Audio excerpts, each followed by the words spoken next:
si Ferdy Vizcaya na may kinalaman sa flood control scandal. Dahil mula sa TV5 Media Center ng News sa balita, si Mon Guardes. Mon, may hiwalay bang sendan nakalaan para kay Ferdy Vizcaya? Hindi mananatili sa ordinaryong pagkain ng contractor na si Ferdy Vizcaya at kakain din ng kapatang pagkain na katulad din ng mga person deprived of liberty o PDL. Pero alam mo, bago ihatid sa Bulacan Provincial Jail, napansin namin na may suot na armed support itong si Vizcaya paglabas ng self-defense detention facility. Ilan po ito yung epekto ng naging medical procedure niya a month ago, and then afterwards, meron siya pinag-usap sa self-defense at pinagpalit na siya ng damit ng gaya nga sa PDL at saka nga ibinyahin na or sinakay na sa sasakyan. Ang kaibahan lang, kapansin-pansin din na wala siya at hindi na talaga sinuotan ng posa. Paliwanag ng PCIDG, hindi rin pati kakasyo yung posa at mahihirapan ng Vizcaya dahil nga sa kanyang injury. Inaresto si Vizcaya para sa kasong malversation of public funds na may kaugnayan sa maanumalya o sa flood control scandal. May dalawa pang dating tauhan din ng DPWH ang kasama ni Vizcaya na isinulong dito nga sa Bulacan Provincial Jail. Personal pa nga pumunta si DILG Secretary John Vicremuria sa Malolos kanina para nga makita yung kondisyon ni Vizcaya. Paninindigan ng kalihim, pantay-pantay lang daw ang magiging trato sa lahat ng mga inaresto. Pakinggan natin ang kanyang paliwanag. I did this personally, so this felony doubt sa session treatment ng mga Vizcaya. Pero kasi mga reports na dahil marami silang kadiyos ng mga big time na congressman at big time na senator na puprotektahan sila. At Mon, may pahig na ba si Vizcaya kaugnay na kanyang pagkakakulong? Actually, dito sa Perico mismong nakausap si Vizcaya bago siya dalhin papasok sa loob ng Bulacan Provincial Jail. At sinasabi niya, tingin niya, pangdikipit daw ang ginawa sa kanyang pag-aresto at pagpapakulong. Marami pa naman daw sana siyang handang ikanta na sangkot din dito nga sa flood control scandal. Narito yung panayam ko kay Vizcaya. May handa ka doon pangalanan ng 100, di ba? Sige ba yung tayo? Sino-sino yung mga yun? Pero may mga kongresista, politiko. Ang kanyang abogado, GD, hindi rin nila hindi na may sailalim sa Vizcaya. Pero kahit wala yan ang kasong malversation, maghahain pa rin sila ng petition for bail bilang isang bahagi ng kanilang legal remedy. Nagpaliwanag naman ang abogado ni Vizcaya bakit hindi pa kasi pinangalanan noon ang mga umanisangkot pala dito nga sa anomalya, no, sa mga nauna ng pagdinig. Narito ang kanyang pakyag. Ang sabi niya sa akin, biglaan kasi yun eh. Kumbaga, day before the hearing, siyempre, normal ako sa tao yun na ma-disarray yung focus niya. Hindi niya ma-recall, pero nung habang almost 9 months na sa Senate Detention Facility, isa-isa na-record niya lahat. Kung sino yung mga yun. At Mon, bukod kay Ferdy Vizcaya at yung sa meron pa bang ibang pina-arrest? Meron. Actually, sa katunayan, 11 ang mga pinaka-pinapa-aresto ng Malolos Regional Trial Court Branch 20 kaugnay nga sa kasong malversation na may kinalaman sa flood control scandal. Kabilang dyan, yung mag-asawang Vizcaya at yung dalawa pa na dating tauhan din ng DPWH naman ay nananatiling at large. Kumbaga, 9 ang nasa custody na ngayon ng pamahalaan habang 2 ang pinaghahanap pa ng mga otoridad. Kaya papala ng PCIDG, may lead na raw sila sa kinaroroonan ng mga ito. Pakinggan natin ang kanilang sinabi tungkol dyan. Mas maganda ba na sumuko na lang din kayo dahil alam niyo naman yung galit ng taong bayan sa doon sa nangyaring was projects. Yan muna ang latest. Balik sa'yo, Jiggy. Yan ang ulat ni Mon Guardes live mula sa TV5 Media Center.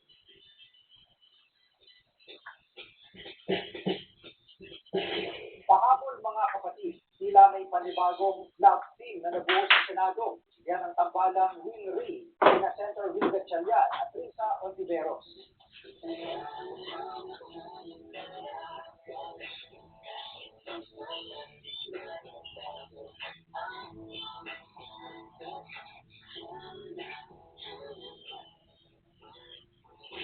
Nagpakilig online ang ilang video edits sa mga netizens kung saan magkausap ang dalawa sa Senado at nilalagyan ng nakakakilig na background music.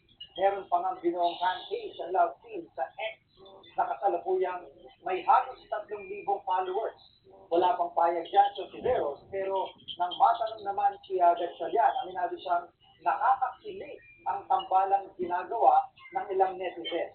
May tuturing daw niya itong isang karangalan. Well, nakakakilig at of course, para sa akin, malaking karangalan. Si Senator Risa, isa sa pinaka-hardworking, napakasipag, matapang, magaling na senador natin at very serious sa trabaho. Kaya it's very, para sa akin, honor to be associated with it. Hindi naman natin ito. Kami ang inyong mga kapatid sa Balitan at Public Service. Dapat una sa lahat, abang niyo po ulit kami bukas sa TV5, 1PH, RTTV, True TV at 105.9 True FM. Susunod na po ang Hotline Pilipinas. Live mula sa TV5 Media Center, Malaya. Kasama ang buong pwersa ng TV5. Ito ang 28 TVP Golden Double Award at 13th Makatawa Awards Best TV Newscast. Worldwide, Pilipinas.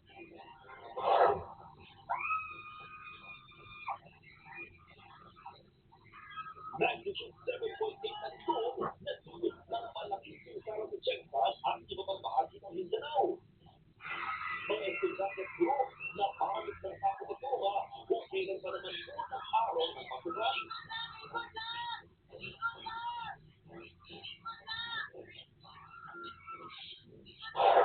May ipikot na action shot na itala ng vivo.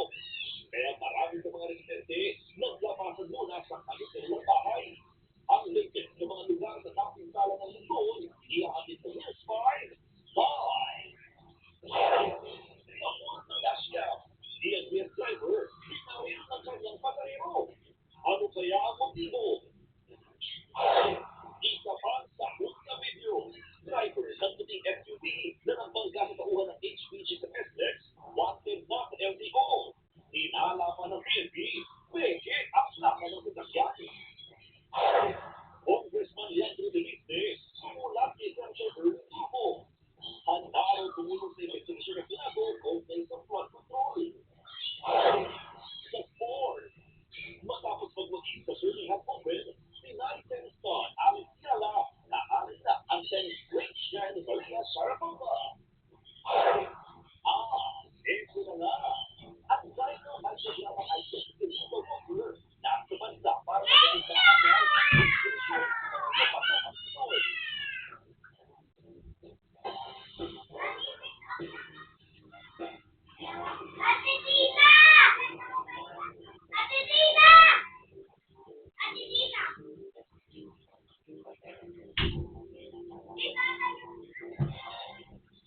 Umakyat sa labing siyama ang patay sa lindol sa Mindanao. Marami sa mga yan na ay taga-General Santos City. Kabilang ang Jensan sa pinakanapuruhan ng magnitude 7.8 na lindol kaninang umaga. At tinaguhol ito ang ilang gusali. Live mula sa General Santos City, alias sa frontline sa balita, si Pedro Montalvo ng News 5 Mindanao. Real, gaano kalala ang pinsala dyan?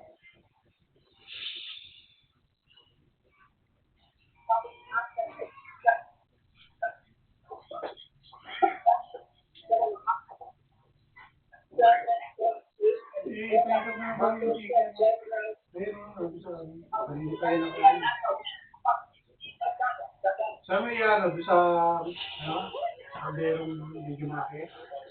Nakuha na ng isang residente sa General Santos Ulitin mo yung luma. ang pagbulo ng isang Bago ang gamitin mo. buhat ko ng magnitude 7.8 na lindol na Okay, mix katakbo ang mo lang. kumukuha ng video maging ang mga empleyado ng naturang gasto. Halos mabalot na makapanay Wala sa tuloy kasi ang mga motorista nakahinto sa kalsada. Nakakapit ang iba sa kanilang sasakyan habang ang ilan nakahawak sa mga barrier at hubs sa paligid nang dumating ang mga otoridad. Hindi na pasiyan ko ako. Agad nilang pinasok ang buong establishmento. Kita ang matindi, pinsala. Ang lalaking yan, Kulit niya, buti bilis ng mga pumasok maglalako eh. Hindi na ako kailangan ko na agad. Oh, yun. Ang nakita ang lalaki sa loob ng storage room.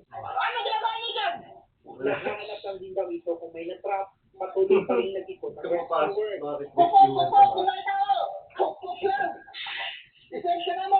Pero wala na siyang nakita o narinig Ang patay. Cagayan de Oro. Ano yun? halos mabalot na makapagod ang tabok habang nangyayari sa mundo. Makikita ang mga lawak na pinsala, nagkalat ang mga tipak ng bato sa paligid at ang nagmistulang abandonadong mall.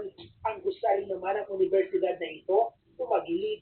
Hindi rin nakaligtas ang Holy Cross Parish Church sa barangay Kalumpang.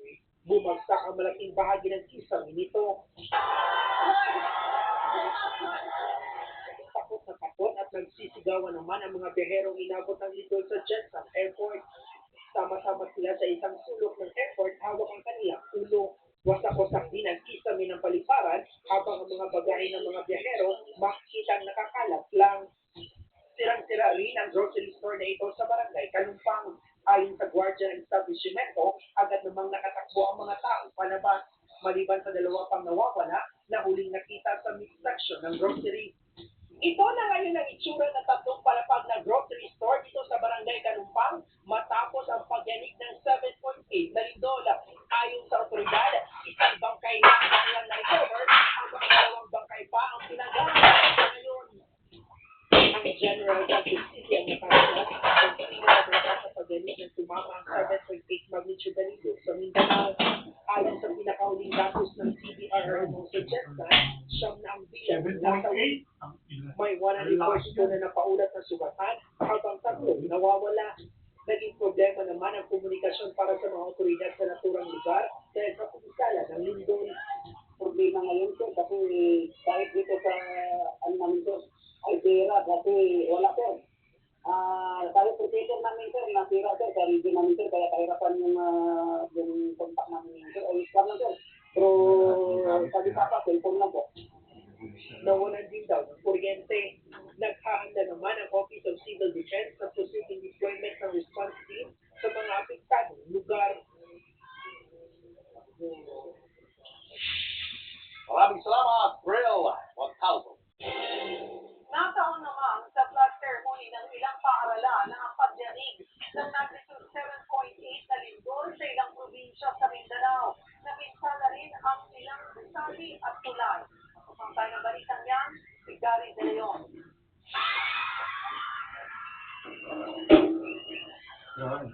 Sumisigaw sa bawat habang nakaupo sa open field ang mga estudyante ng Mahaya Elementary School sa Balikat na Occidental. Maya-maya pa.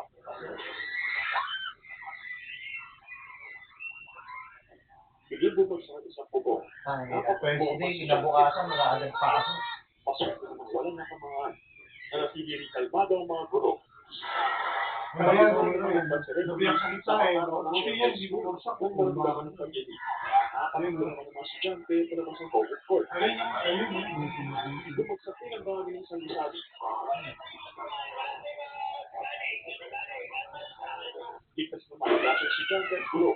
Abandonado na rin daw na sirang gusali dahil sa malakas ng lindol noong 2019. Bumagsak din ang bahagi ng kisame sa labas ng isang mall sa Davao City.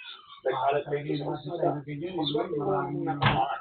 Hindi na tayo naman nahirapang kanina ang ilang estudyante ng Santa Cruz National High School sa Davao del Sur na magpamit dahil sa pagyanig. May ilang estudyante nagka-minor injuries sa pagmamadaling lumikas. Agad naman silang sinakalo ng mga kawali ng Philippine Coast Guard. Naminsana rin ang lindol hanggang sa South Cotabato. Nagkabita ang sangkulay sa National Highway sa bayan ng Polomolok. Nakansela naman ang aabot sa 13 flight dahil sa lindol. Kabilang dyan ang mga flight ng Cebu Pacific papunta at pabalik ng Iloilo at General Santos City. Kaya hindi ang mga flight papunta at pabalik ng General Santos at Maynila. Pati na rin mga flight pa Cebu at General Santos City. Kanselado rin ang ilang flight ng PAL Express mula General Santos at papuntang Cebu, Maynila. Kaya din ang flights ng Philippine Airlines papunta at pabalik ng General Santos at Maynila. Nagbabalita mula sa frontline, Gary De Leon, Peaceful. Sa ibang balita, sa social video ang tauhan ng PNP Highway Patrol Group na nag-hit and run sa SLEX. Kahit nakita sa video ang nambanggang sasakyan, posibleng raw na peke ang lakan nito. Nasa frontline ng balitang yan si Mobile Journal Alexis Ebuet. Nakuha ng video na yan sa South Luzon Expressway, San Pedro, Laguna, makikita maluwag ang trapiko. Pinagsabi pa, sulbot ang motorsiklong minamaneho ng PNP Highway Patrol Group o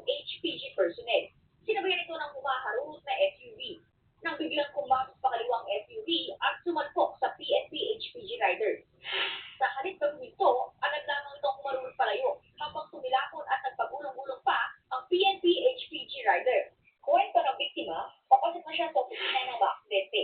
Hindi raw niya napansin ang sasakyan kahit hindi na siya nakaiwas pa. Higit pa niya, wala naman siyang sinita o nakaaway bago nangyari. Pagkarating ko po ng malapit sa San Pedro exit, na bulagala lang po ako. Ang lakas at tulog ng likod ko. Natumba na pala ako nun. Nagtamo ng gasgas sa magkabilang braso at tuhod ng biktima. Hinara ng PNP, maaaring peki ang plaka ng nakabang ng sasakyan. Yung initial po kasi kami yung image na nakuha at we found out sa records namin ng DSTO initial is wala pong records. So, tingin din po namin sa conduction sticker na initial, hindi po nagmamatch yung mga series ng conduction sticker na issue. Pinaghahanap pa Baka ng mayaman, software kaya at kunwari na lang pagkakataon natin. ng PNP sa management ng SLEX para lang ito Maganda sa sa sakyan, ng eh. puting SUV. Ayon sa LTO, Marami pinapatawag na agad nila yan. sa June 15 ang may-ari ng sasakyan. Posibleng managot ang driver sa mga paglabas tinan sa mo, reckless driving electric ng yan, duty of driver in case of accident. Ay, Maaari rin ano siyang yun? maharap sa Ay, suspension meron o pagbawi na, ng kanyang driver's agad license ba dahil yun? sa pagiging improper person to operate ang motor vehicle. Bilang bahagi ng agarang aksyon ng LTO, Peki daw nilagay yung na rin sa plaka. alert status ang naturang sasakyan para hindi makapagproseso ng anumang transaksyon habang nagpapatuloy ang investigasyon. Peki, kung mayaman, kaya ang kanyang sige na lisensya lang sa ito LTO at kumari at peki siya sa para ilalim sinahanapin. ng preventive suspension sa loob ng 7 araw. Nagbabalita mula sa frontline, Momo Journal Alexis Ebue, News 5. Nakakalikwak sa isang babaeng runner ng mga kabigsanan ng SUV. Ang driver sa kakasapanya pero hinabang sa motorista ang titing ng sasakyan. Ang kapakalang balikan niya sa Zimbabwe. Exclusive.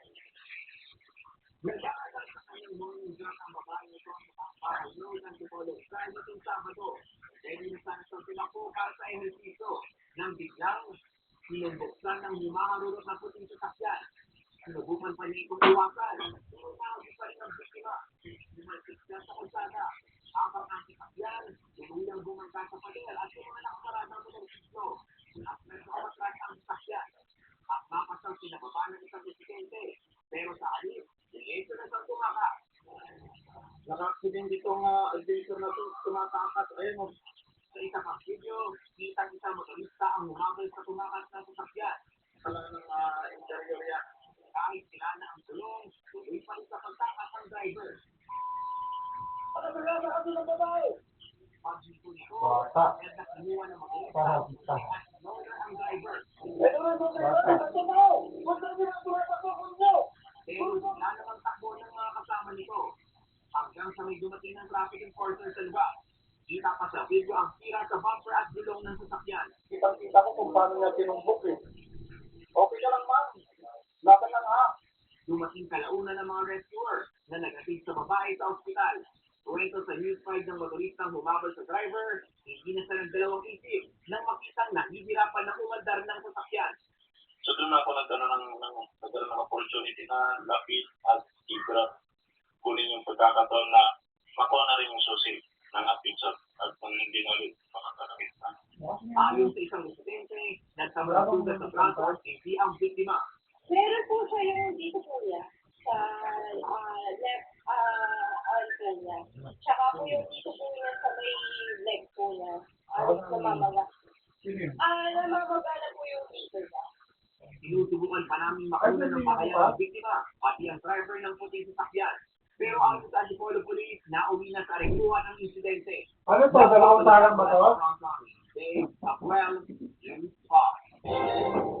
Stage ng isang lalaki at kanyang sarili sa Iloilo City. Ang dahilan, hindi raw siya nabilhan ng computer ng kanyang mga magulang. Tulong daw sa mobile residence at staffer ang lalaki. Narito ang frontline report. Habang sinopasaka ng mga otoridad at ngayon sa Bandeso o Iloilo City. Ang isang panghilang na lalaki sa Pilipino, Page ang sarili. Ayon sa mga otoridad, may hawak na 2 kutsilong lalaki at itinututok sa kanyang sarili. Inabot din ang pinagsawa. Bago nila ito nakumbisi na isuko ang mga hawak na patay. Sa inisyal na investigasyon, lumalabas na nasobrahan umano ang lalaki sa kalalaro ng mobile game. Nakarahan ng ito ng depression. Sa mga tao po is mga ito-prescription po siya na hindi rin tulog. Napag-alamang namang ulog sa bilyong mali ng lalaki at sa bahay. Wala naman itong ibang sinaksahan. Pero lagi mga nilisita yung mangingi po siya na motor at tubig sa kanyang parents at hindi ko na ibigay. Sa ngayon, nasa kustodiya siya ng kapulisan at nakatakdang sumailalim sa medical at psychological assessment. Posibleng siyang maharap sa mga reklamong alarming scandal, disobedience from agents of authority authority at threat. Nagbabalita mula sa frontline by Valencia, News 5. Maaangsunan mo sa unang araw ng pasukan ng mga estudyante sa ilang paaralan sa Bulacan. Ang mga bata tuloy, mga nakasinela. Napakakayang balikan niya si Mobile Journal, Francis Rivera. Hindi lang mga guro at estudyante ang dumalo sa pagkakasyon sa unang araw ng pasukan sa 10 elementary school sa Hagonoy, Bulacan. Maging ang mga magulang, sumama sa kanilang mga anak. Ay pagtatas nilang high-time sa kanilang school. Imbis na katapos, karamihan sa mga estudyante sumayas ng suot. Kapatay na yung hindi mo wala-walang tubig sa nasirang paaralan. Kaya naman ang komplikado sa eskwela, naglayo na sila ng pinagdadang sidewalk para nadaanan ng mga bata. Sa pang-solusyon nila, nagpatupad ng Justice Plus program kung saan tinataon nila ang oras ng pasok, kung kailan ang murika o mababa ang level ng tubig. Pagsubok man sa ituring, hindi raw ang papatigil ito ang posisyon ng paaralan para sa mga estudyante. Ang importante na lang naman po dito, may hamon man ng high-time. Kasi po, kami po ay solution. May working solution naman din po kami ginawa para po dito sa nararanasan po namin high-time. Ang paaralan po ay handa. Ligtas po ang mga mag-aaral. Paparehong sitwasyon din ang nararanasan ng Damiana Elementary School sa paligid. Bayan niya ng mga guro sa pagkakaayos ng mga metros bar para magsisilay ng mga bata kapasok ng classroom. At din kasi ang tubig dito lalo na nakakasaan ito ng pampanga feeder at palaisdaan sa literal ng kanilang paaralan. Kaya malaki din yung chance at tumaas ang tubig kapag umuulan. Pero para maiwasan sa pagdami ng lamok, sinatabuyan ng asin ang palaisdaan.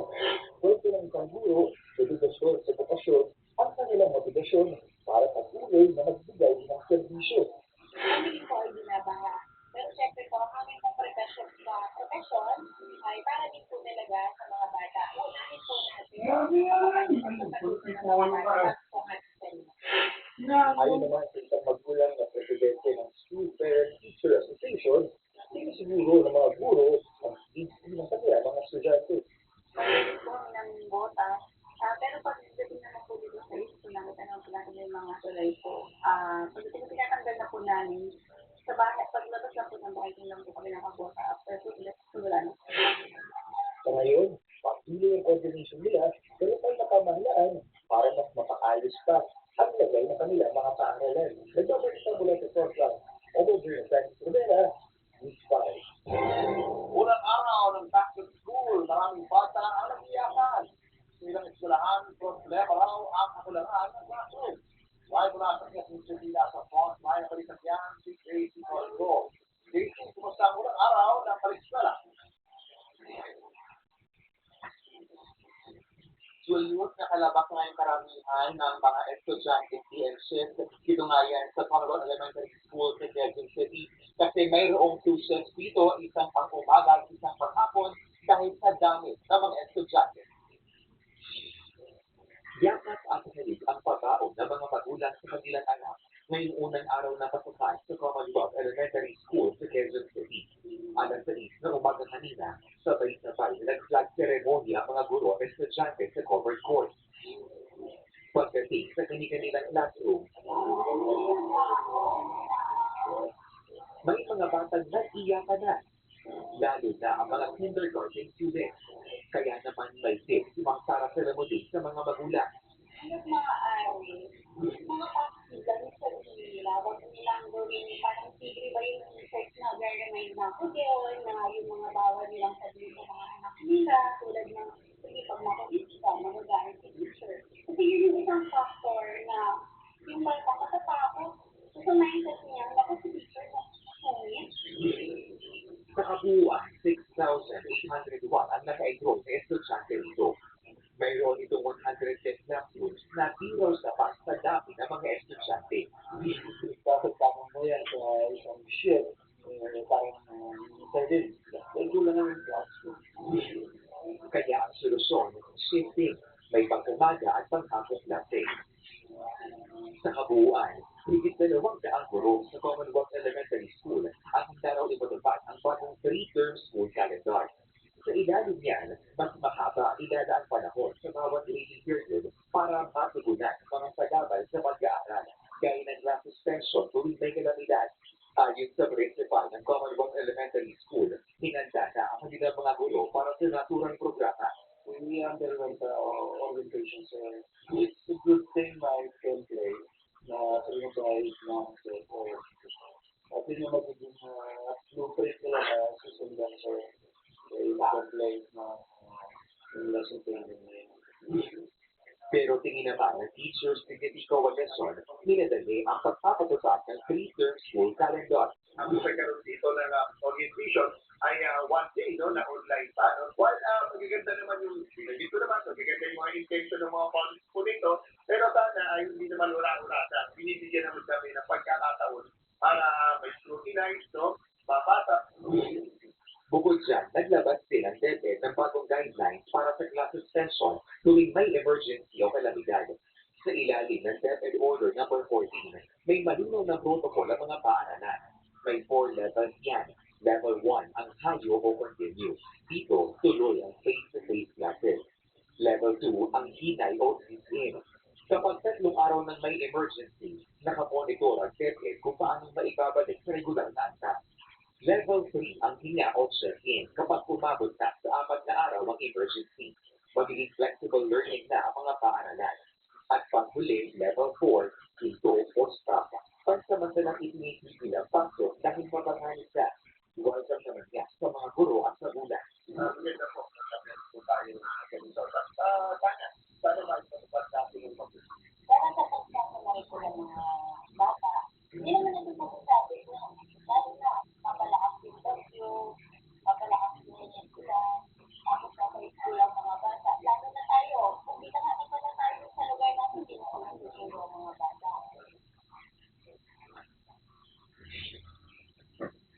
Nag-request nga itong pamunuan ng paaralan sa DepEd na gawing multi-purpose building ang ilang covered court para nga ma-accommodate itong dumaraming bilang ng mga estudyante. Balik sa maraming salamat, JC Cosico.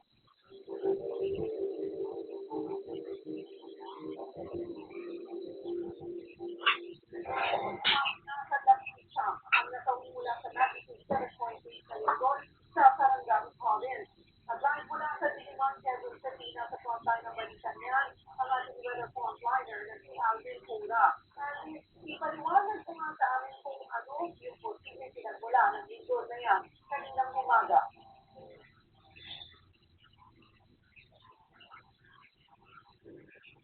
Yes, sir, yung ating lindol po ay nangyari na kayo ng 7.27 ng pala na magnitude 7.3. Ang center po yan ay Sumaati, Sarangani, naramdaman po ang intensity 7 sa General Transport City. Naramdaman din ang lindol sa ibang public Mindanao, magiging sa Visayas. Ang lindol po ay nasusukat sa magnitude pero magdidepende ang lakas ng intensity nito sa depth o layo na lugar ng mula sa epicenter.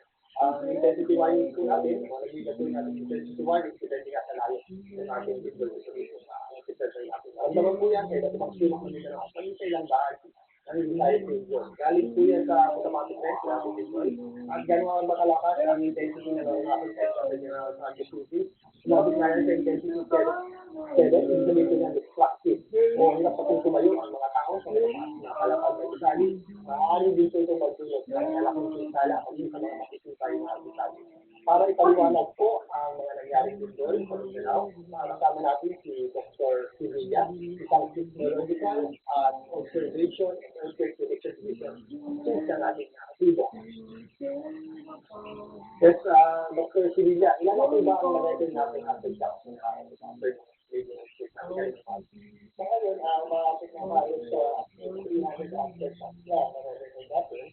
Simula kanina umaga, ang lakas nito ay in terms of magnitude ay nakamalakas, so nasa magnitude 6.7. Ito ay naramdaman sa intensity 3 General Assembly.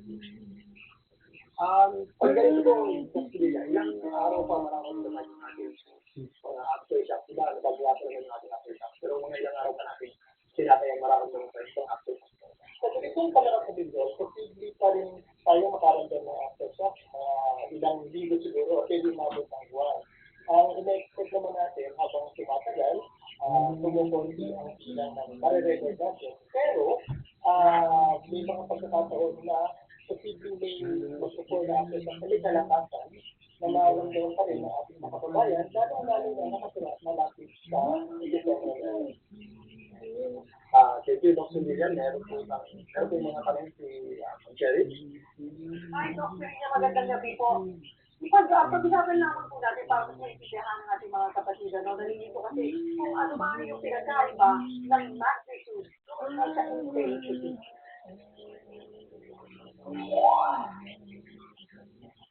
Ang magnitude at intensity po ay parehong ginagamit natin sukat ng lakas ng isang iyon. Gusto muna tayo sa intensity. Ang intensity po, intensity ng earthquake, ito po ay batay sa naramdaman natin o naging epekto ito sa istruktura. So, nakukuha po natin ang intensity batay po ito sa pag-i-predict po natin sa ating mga kababayan, lalo-lalo na sa mga nakaramdam ng mga kabyali. Ang intensity po na ginagamit po natin ay batay sa tinatawag natin Seabox Earthquake Intensity Scale. Iba't ibang bansa po, may kanya-kanya po tayong intensity scale kasi nga po yung mga building practices natin ay magkakaiba. So sa Seabox sa Pilipinas po, yun po ang sinagamit natin. So nakukuha po natin ang intensity information once na mag-conduct na po tayo ng mga interview sa access po natin. At kalilipas po, ang malalakas na intensity na nakukuha natin ay yung sumalugan na malapit sa epicenter ng mundo. So habang papalayo po tayo, in general, papaliit po yung intensity kasi malayo na tayo dito. Pero may mga pagkakataon din na kung saan, kahit may kalayuan na ang isang lugar, napag-record pa rin tayo ng mataas na intensity. Bakit? Kasi po posible, yung lugar na yun ay yung klase ng lupa nila ay malambot. Malambot yung lupa kasi mga mayaman sa mga sediments, mga sands, yun yung kaya na. So nakikita yung ground system, yung sa malalambot na lugar.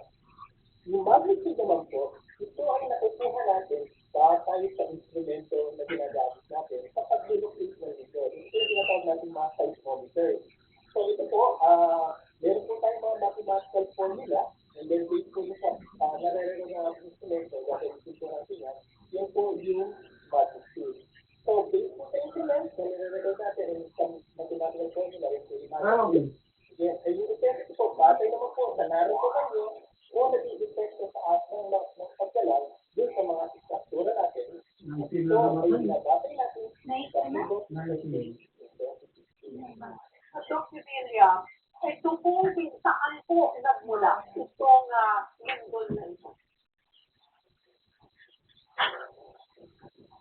Ito po ang nagmula sa paggalang po ng pagbabato. Yan po yung nag-generate po lindol sa Ay, pero babalik mo. The last time po na naging ganito kalakas yung paggalang